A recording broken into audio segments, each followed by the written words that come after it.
ഇന്നത്തെ തിരുവചനം യോഹന്നാൻ 10:28-29 വാക്യങ്ങൾ. സ്തോത്രം.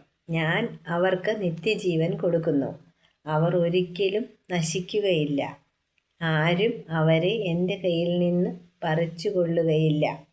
അവരെ എനിക്ക് നൽകിയ പിതാവ് എല്ലാവരിലും മഹാനാകുന്നു, ആരും അവരെ എൻ്റെ പിതാവിൻ്റെ കയ്യിൽ നിന്ന് പിടിച്ചു കൊള്ളുവാൻ കഴിയുകയില്ല.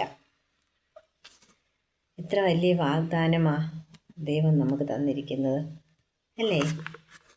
ഏറ്റവും മഹത്തായ ശക്തി, ഈ ലോകത്തിലേക്ക് വെച്ച് ഏറ്റവും മഹത്തരമായ ശക്തി ദൈവത്തിൻ്റെ ശക്തിയാണ്.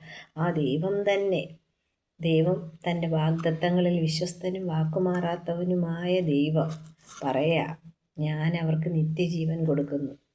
പിതാവാം ദൈവത്തിൻ്റെ പുത്രനായ യേശുവിൽ വിശ്വസിക്കുന്ന നമ്മളെക്കുറിച്ചാണ് കർത്താവ് പറയാം, ഞാൻ അവരെ പിതാവിൻ്റെ കയ്യിൽ നിന്നും നമ്മളെ ആർക്കും പിടിച്ചു പറിക്കാൻ പറ്റത്തില്ല.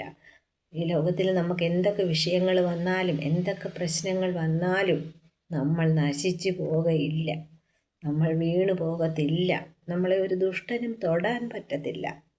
അത്ര വലിയ വാഗ്ദത്തമാണ് നമുക്ക് കർത്താവ് എഴുതി തന്നിരിക്കുക. ബൈബിൾ എല്ലാവരും വായിക്കണം. ഒരു ക്രിസ്തീയ മതത്തിൻ്റെ മാത്രം പുസ്തകമല്ല ഇത്, നമുക്കെല്ലാവർക്കും വേണ്ടിയുള്ളതാണ്. ബൈബിൾ വായിച്ചാൽ നമുക്ക് സത്യം മനസ്സിലാകും, സത്യം നമ്മളെ സ്വതന്ത്രരാക്കും. സ്തോത്രം. ഏത് വിഷയങ്ങൾ വന്നാലും നമ്മളെ യേശുവിൽ വിശ്വസിച്ച നമ്മുടെ ജീവിതത്തിൽ എത്ര പ്രശ്നങ്ങൾ വന്നാലും നമ്മുടെ കർത്താവായ യേശുവിൻ്റെ സ്നേഹത്തിൽ നിന്ന് നമ്മളെ വേർപിരിക്കാൻ ആർക്കും കഴിയത്തില്ലല്ലോ ദൈവമക്കളെ. സ്തോത്രം.